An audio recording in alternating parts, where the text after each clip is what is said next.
and welcome to the Easily Excitable podcast. My name is Top, and with me this week is Russell. Hey man, how's it going? Good, thank you. Yourself?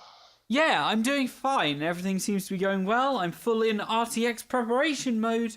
And that starts with a frantic clean of the apartment, as well as washing all the dishes and getting all my clothes washed. So it's a lot of housework that I'm doing right now, just to make sure that my apartment's in like a presentable.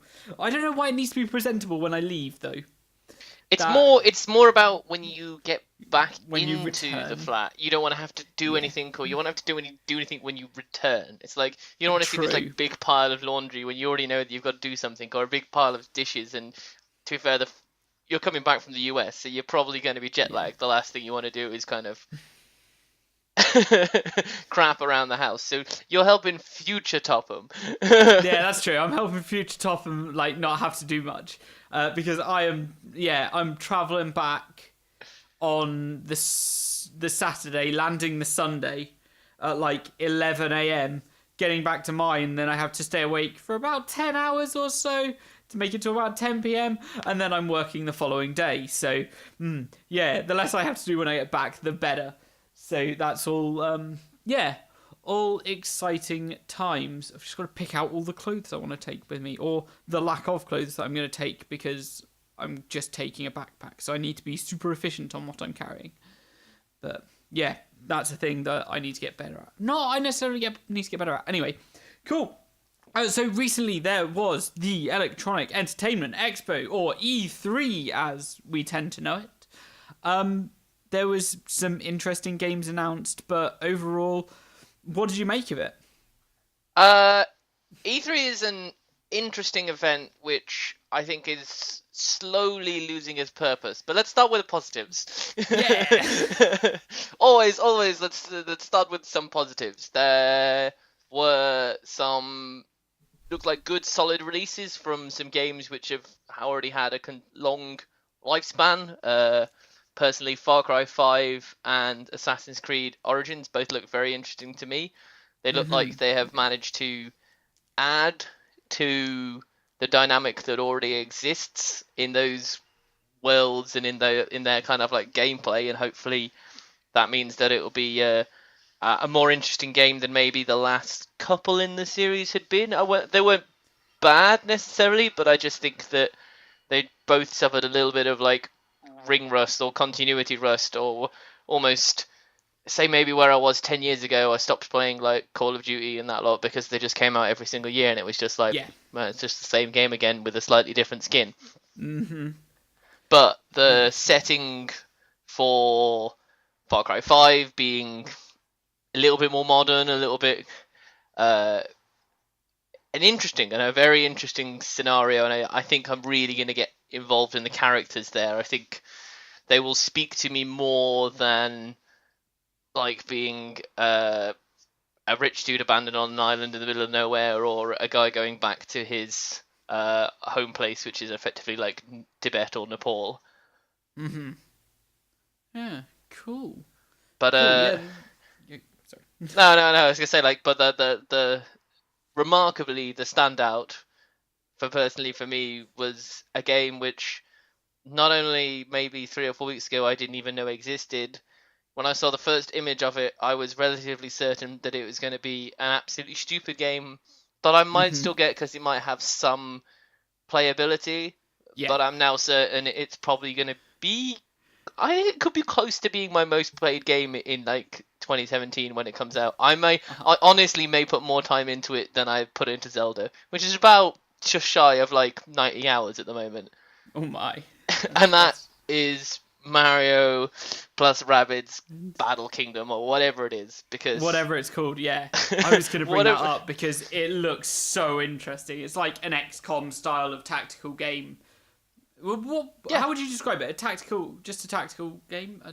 Yeah, it's kind of it's a turn-based kind of like tactical shooter, or seemingly that's kind of like, yeah. I think the fact that it's not like, I don't know, it's kind of, I don't know where to kind of put it. I would just call it an XCOM game because that's basically the game that for me Yeah. has made that genre the best. I know there have been quite a lot of games, kind of if you go back historically, which were especially have that kind of like board where you can move around and kind of then you can take a choose. It's a very D&D like way of actually taking to a battle. The fact that you take your go and then this person takes their go and then Yeah. you have the percentage and the little moves that you can do and you have cooldown, and I really like that game. I find it's a really tactical way of thinking, and you get to do that. And now it seems to be that game, but thrown to the comedy scale all the way up to like 11, because the rabbits are stupid, but most things that I've seen of it, it's stupid funny and not just stupid. For the sake of being stupid, yeah, no, I totally understand. And it certainly looks interesting. I don't think... Like, I've played a bit of XCOM, I think. I don't think it was XCOM 2. And I thoroughly enjoyed it. And that is one game, like, paired with Breath of the Wild, that for me, I'd just be like, I think I need to get a Switch. Because it's certainly interesting enough. Alongside Breath of the Wild's like scope and like how many hours I've seen of that. I actually watched Game Grumps play the whole thing and thoroughly enjoyed it. Usually once I watch a group of YouTubers play through a game, I'm like, cool, I've got everything I want out of that. Whereas Breath of the Wild left me being like, oh, I've seen this whole game, but I kind of want to experience it for myself. Yeah, I think it's something that rarely happens for me. Non-linear enough that you would never be able to experience the same way that they experience it. And I think that yeah, totally.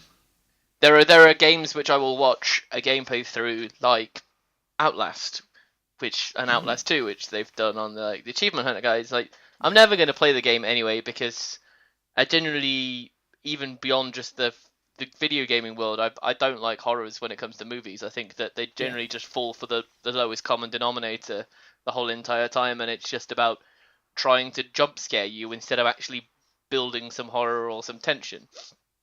Yeah, fair enough. Yeah, I'm not really a fan of horror as a genre or style itself, so I kind of avoid all of that stuff as well. Yeah, so I'll watch a gameplay through because it's kind of like, yeah, maybe like then I can concentrate maybe a little bit more on the story and less than kind of going like, oh shit, now I have to kind of run my character backwards and forwards, and probably find a point where I will get pissed off because I will die many, many, many times because I can't work out exactly what to do, and they're the sort of games where you have someone's chasing after you or something will kill you in a short period of time, so you end up playing like the same 30 seconds of a game maybe like 10, 20 times. Yeah. And that's like incredibly frustrating. There's a Dara Brain did a great like comedy sketch a long time ago that video games is kind of one of the only genres of art even or media where if you don't know, if you aren't good enough, you can't progress. Like, there's no way a book doesn't close itself after like 4 chapters and go, now I want you to tell me about the motives of the main character and how they behave. And it's just like, it doesn't quiz you in any way, shape or form. Like, you read it and you absorb it as much or as little as you like. But the one thing that the computer game can do is just like, nah, if you're not good enough, mate, you're not going to get to play any more of me. Yeah, that's interesting. There's like definitely games recently that I've seen that have been maintained their difficulty the whole way through or lack of it. Whereas one that does spring to mind is Ori and the Blind Forest. Yeah. Of which the second one was announced. Exciting. But there's 2 sections in it that I've played. I haven't completed the game, but that's just because I ran out of time while I actually had access to it. Where you have to ascend a tree while water's rising, and it requires like really precise movement. You need to memorize it. So going through it like 10 or 15 times, you might make it up about halfway before you'll make it up like 10 or 15 times before you like get frustrated or anything. I have a problem with perseverance where I will just go for it. Like, that's how I got through Dark Souls originally. Maybe facing some of the bosses, I don't want to say 50 times, that seems a bit excessive. But like doing things repeatedly, trying to get all the timing down. And yeah, Ori and the Blind Forest has these 2 instances where you need to hit everything perfectly. And I've definitely heard that those things are like the most frustrating parts in those games because people will stop at that point. And Yeah, yeah, and that and exemplifies the point you were making. So hopefully, and I'm that individual. I wouldn't say it's because I have a lack of attention span. I would say that the way it generally is there's probably 2 or 3 games that I'm playing generally at the same time that I'm kind of yeah, flitting some time between two. And if one of them frustrates me, I just go play the other game. And yeah, then I won't go back to if I've been frustrated about that game, I'll probably play the other two for quite a while. hmm And then if there gets a significant amount of time between, I might just dump that game entirely and I've just kind of like not gone back to it and just left myself in a point where it's like, oh yeah, like I might go back to that at some point, but probably by the time I think about going back to it, there'll be another game out that I'll pick up and play instead. It's kind of, hmm and so it's a weird one. Like I never picked up Dark Souls or Bloodborne or any of those sorts of games because I yeah, know I would play it probably for like 2 or 3 hours. I'd probably really enjoy the combat style and that, but I get stuck yeah, once or twice, and I'd be like, sod this, just utterly sod this. Like, why am I playing a game that basically gets off on me fucking up? yeah. I mean, Bloodborne itself, like the intro to Bloodborne, it doesn't equip you with a weapon, and there's like a big wolf near you where you're not equipped with any weapons, and you can avoid it and run ahead and like get to a place that'll provide you some sanctuary. But if you didn't know that, you'd probably go up to the wolf and it'd maul you to death. What happens in that scenario is that you die and it sends you back to like not where you started, to like another realm, and then you get a weapon. But like it seems like they're forcing you to die in the game, but they actually aren't. It's just clever level design, but it's not clever level design. It's obfuscating and difficult design in game. Yeah, I think we kind of slightly covered this before when I We talked probably about have, yeah, about Zelda about Breath of the Wild, where my one con about the game is it's so open world that you'll miss out on something that gives you a really option for something, leaving you trying to do the most difficult thing in the whole entire world to kind of like get something, and then you're just like, oh wait, what? You're telling me there was an easy option which I completely missed just because I didn't go talk to this one person, which if I'd taken the simple route, that's how I would have got there. It's just like, oh great, bollocks. It's kind of, and that's I think the same with like I've watched people play Dark Souls, and it's kind of because you can just wander off and do whatever you like. They're kind of hmm you can just end up getting your ass handed to you and just like, okay, I'm never going back in that direction ever again. yeah. And then you've got like Skyrim, where you've got a million ways to go across things and like trying to glitch to jump up the side of a mountain when you could just take 2 minutes to walk around and find the proper path up.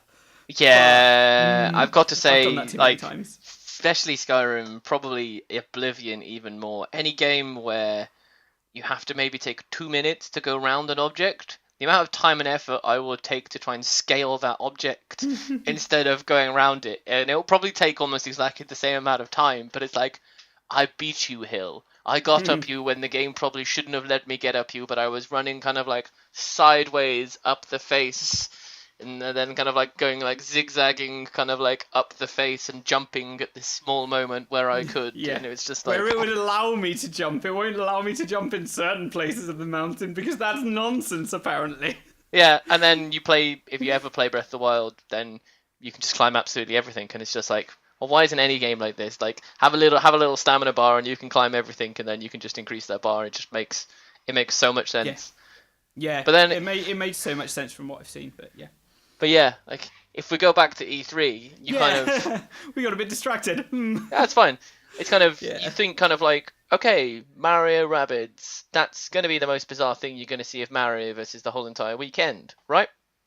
Maybe. Wrong. Wrong.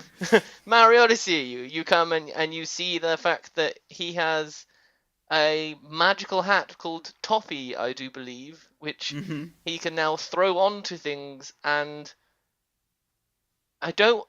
Now, Nintendo have said that it's not possess, but I can't remember what word they used instead of possess.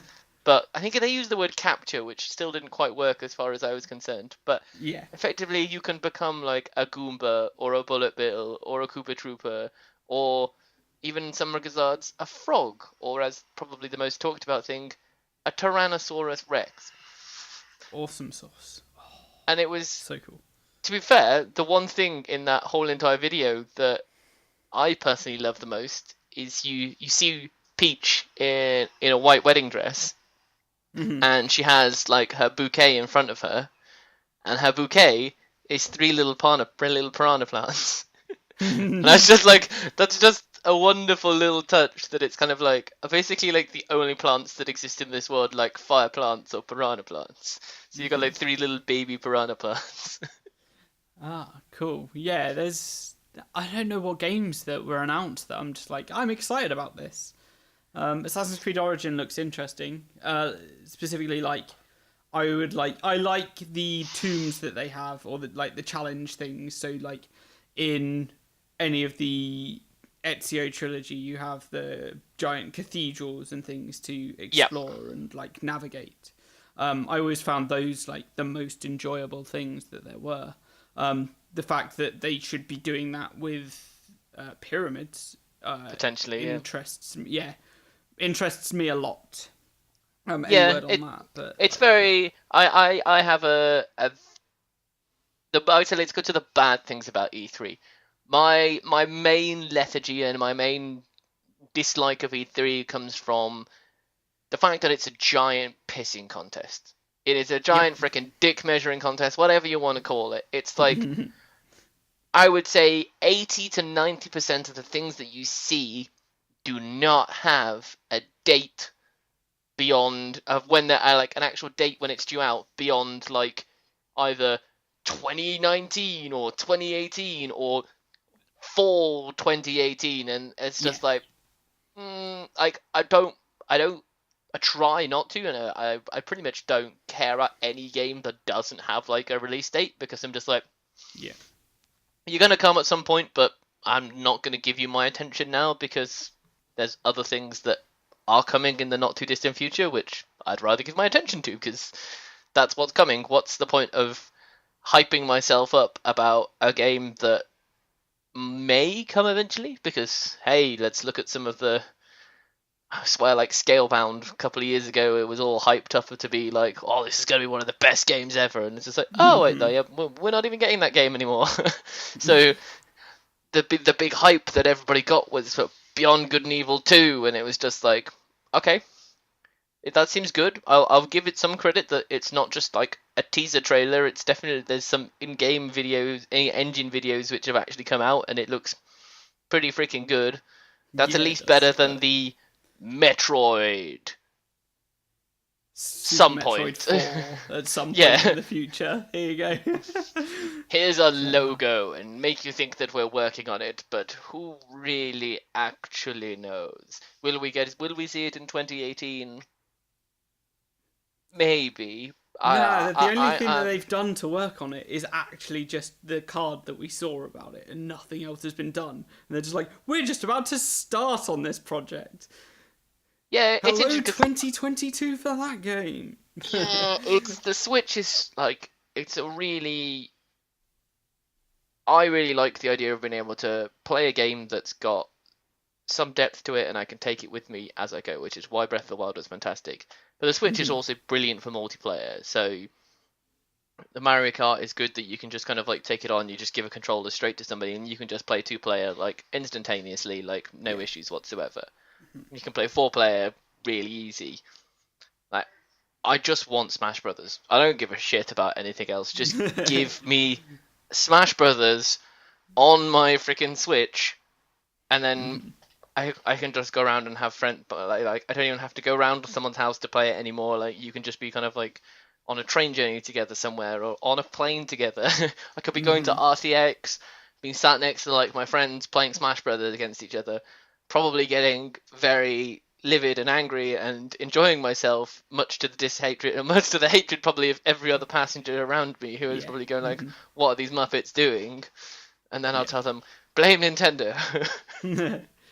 Crazy. Yeah, another point, like, to the point you were making, was like, things don't have a definitive release date, but you've also got things like the Far Cry 5 and Destiny 2 like reveals that they did, where they took a certain day, a week or a few weeks before E3, where they're like, this is the game that's coming, here's loads of information about it, and then at E3 it's just like, here's a bit of a top-up of information, here's a little bit more information about the games that you're going to be playing in the future. Yeah. And it's just taken away from the specialness of E3, but it makes sense, and it's actually enjoyable to have things have their own time rather than squish it all together in jumbled, mixed up conferences that have varying levels of quality depending on like who's presenting at the time as well. Yeah, Despite it so all being well planned and thought out, yeah. But yeah, so you kind of look at, like you say, like with Far Cry Destiny, you get like this 1 hour, hour and a half event about a specific game, which gives, I think, for games that you already know are coming out, and maybe Yeah. something's already been teased about that game. This more is kind of likely just a like the sequel as well in this scenario. it's like shit has already been teased. Here's the details for kind of like for this game. It's kind of like, this is what it's about. Here's a little bit more character kind of like information. Here's a little bit more world information, and then to a certain extent, maybe a bit more gameplay and a few prominent, let's say, YouTubers and whatever can get some gameplay as well, and then get it out to people. What I felt kind of like E3 was like this year was, here's 5 minutes of like all these sorts of games, that some of them which you already know are coming out, some of them which you don't, and usually let's end on a big reveal, and then you then have like whoever you follow kind of on like at their channel who are gamers or whatever, they then have gameplay reviews of some of these games, or the bigger ones of these games, which you then watch, and you see kind of like I don't know, 15-20 minutes worth of gameplay with their comments against it. So you kind of, do you accept kind of like someone's views that you might already kind of know or agree with, or you know that like if it's a freaking Harvest Moon game or something like that, if Ashley Jenkins says she really enjoyed it, then I'm just like, okay, this is probably like a really freaking good one of those, because Christ, the amount of times that like they talk about that, and like it seems to be like that's like her kind of like perfect sort of game. So Yeah. And so kind of like certain people have that, and it's kind of, I think that's the way E3 is moving. That it's really going towards the, I've worked out the word I was thinking for, social influencers. Yes. Yeah. Instead of the, hey, here's our presentation, kind of like, here's our, come talk to us about our games. It's kind of, let's get in all these people, give them chance to play the games, and then they'll send their own messages off into the ether, and mostly it should be good, because they're all hyped to be there in the first place, because it's like, hey, yeah, you probably get, I don't know how much you get paid to go to E3, or you probably just get free entry to those sorts of things, depending on the size of you, and you just have to put yourself up. Yeah.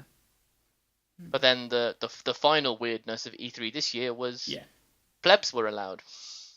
Yeah, the general public were allowed to go along, and yeah, I've heard a few bad things about that from people who I listen to in podcasts, saying that really it made it a lot more difficult to do their job in terms of networking with people and actually getting hands-on time with games and just experiencing everything that was available on the floor, and it just made everything a little more difficult. But who really knows where the future of it lies? We're looking at it from outsiders from far away, but still, like, I've just heard not many positive things about the fact that the public's able to access it. I think, personally, with effectively the public being there, what it does is you have your big social influencers, you have your Markipliers, your PewDiePies, you have your Rooster Teeth, you have channels that already have like over 1 million subscribers or 2 million subscribers. They will get the game time, they will get the time with the devs or whatever to play the games. Your people lower down or in the middle who are like working their way up or building kind of like a community with their this year being 15,000 general public there as well. They're probably the ones that are going to miss out on the time with the devs that they may have got like in previous years, because if devs are then talking to Joe Schmo, they're more than likely going to be the ones to miss out, because the devs are going to make sure that the big players get their time with the games so they can influence the largest number of people. And I don't think they're going to be dumb enough to kind of go, oh, Rooster Teeth, no, we'll bump you out of the way because we just want to let 15,000 random people play the game instead. Whereas you're going to get probably 1 million views just from the Rooster Teeth people playing it. So I think that's the way it works, and I don't know if that means that it's gonna, if they choose to go with people going again next year, they will go with more people, because it's a revenue stream. Because I think I think it was like $250 for the pass, and it was like 1,500 people. So 15,000 people. So yeah, there's like a reasonable amount of money there, but it's not. I don't think it's much compared to how much people actually pay to do stuff there. So like to pay for a showing or to pay for some floor space. But then again, everybody else is going outside of E3, so EA has its own. It's not actually in E3 itself. No, it's at a theatre nearby, and like not during show hours as well. Yeah, so they go like the day before, and then they have all their things slightly separate. And I don't know if it's going to survive over the next few years. I don't quite see the full purpose of it. I think a lot of people would probably prefer like Nintendo and Sony and Xbox, and even then developers like Ubisoft or like Activision or whatever, to do their own show on their own time, and you can then have these kind of dotted regularly throughout the year, instead of this one moment where all of this new things come out, because things get lost. Like, it'd be cool if there was like an annual update for each of the companies that they did in a different month. That'd be handy. Or like a biannual update, so they give 2 updates a year, or once every 4 or 3 months, so that everyone knows these are the things that are happening, these are the new games that we're going to announce now. But I don't know. I don't see I don't see E3. I don't see E3 going anywhere, but its function it's not serving its function in a way it used to.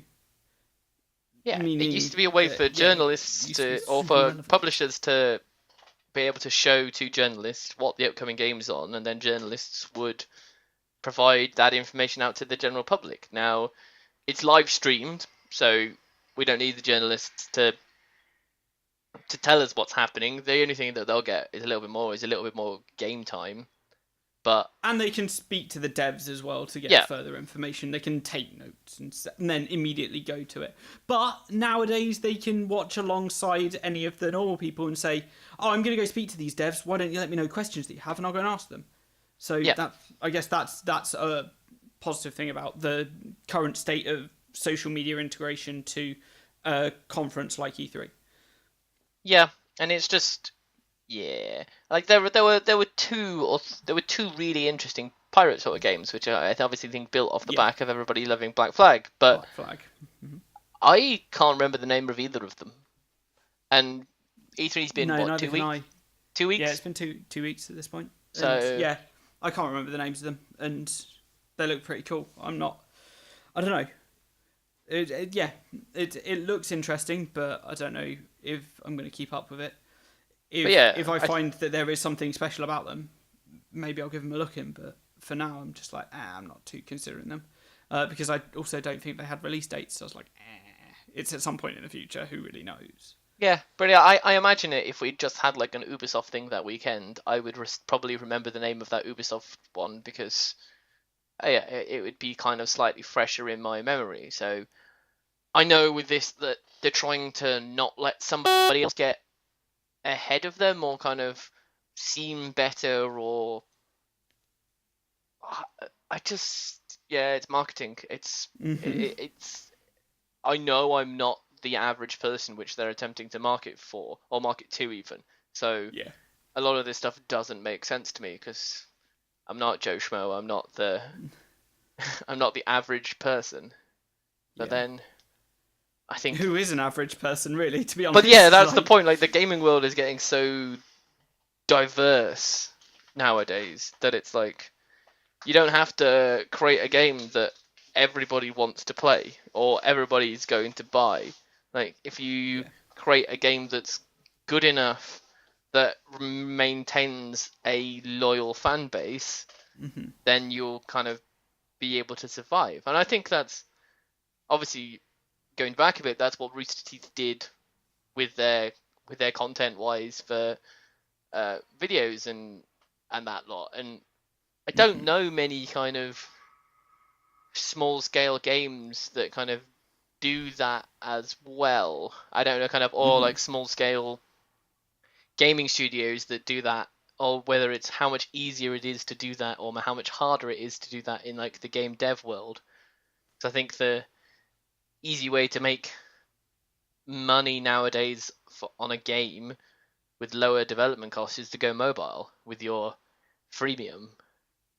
Yeah. Like, yeah, a freemium model, or like releasing a game in beta or kickstarting or things like that. Like alternate ways to fund a game than Yeah, going through a traditional studio. Like, I think Kickstart you almost have to either have like a unique idea that somebody's not had before, yeah, true. or IP that is dead and everybody's like, I really want this to come back. I remember this game being so awesome when it like 15, 20 years ago, and I want to play another game in this universe. I Hmm. think that's Yeah. what kickstarting does, and that's what that does. I think, okay, we talk about play games that come out in beta. I've got Public Unknown's Battleground, Player Unknown Battleground, whatever it Player is. I want unknown's to battleground. Yeah. player. I've damn it. I've fallen for the Bernie thing of thinking that it stands for public instead of.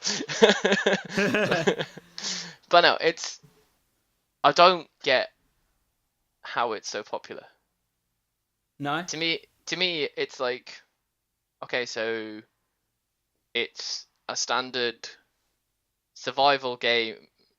Well, it's like a standard survival shooter. So it's like, Hmm. oh, okay, so is the thing of it that it's like, oh, you can put in like 100 people against each other at the same time, or you can go in pairs. Is it just the sheer fact that you can play against that many people that are people finding intriguing? Because there doesn't seem to be anything else interesting or revolutionary about it, and I Hmm. personally, I just don't get it. Yeah, fair enough. Fair enough. Yeah, I'm just about to start playing City Skylines, which is a Sim City clone, but Is now better it than came Sim. out. Yeah, it came out at the same time as the Sim City. Well, it didn't. It came out after Sim City was released, and they were like, "Oh, you need to be online all the time." City Skyline were like, "You don't need to be online all the time," and also the game works.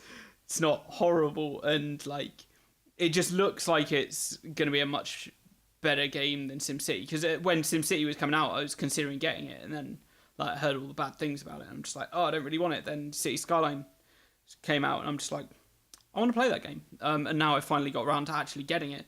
And they're still continually updating it and adding things to it. And it looks like a very, very enjoyable game. And yeah, it's just one of those things. I'm well excited to play it. But yeah, still continuously being updated and features being added. Like only, I think, 1 or 2 updates ago, they actually added disasters, which is something that like came as standard in SimCity. But now they finally put them in City Skyline. So they've got like earthquakes and alien invasions and things like that occur, which is interesting. But yeah, I remember playing like SimCity 3000 and building an amazing city, and then just like having Godzilla just come in and just like tear it apart. It was just like, oh man, those are the times. yeah, totally awesome. Have we covered everything we wanted to cover? I have More a than feeling. likely. Well, I feel satisfied with what we've talked about. How about you? I think so. We're both prepping ourselves for RTX, but we'll Yep. we'll reserve our opinions on that until we return. There are until we some return. interesting open questions which I think Hopefully will be will answered. serve. Yes, I think will be served better after knowledge instead of speculating beforehand. I think. Yeah, totally. Yeah. Cool. Right, where can we find you across the internet? My gamer tag or whatever it is across all of those things is Rossman2k, and on Twitter you can find me at @Esom. Awesome. I can be found across the internet at Destroy Topham or at Ethafar, which is YTHAFAR. Thank you, Russell, for being my guest this week. Thank you very much for having me. No problem. And thank you, everyone, for listening. Have an exciting week. Goodbye. Goodbye.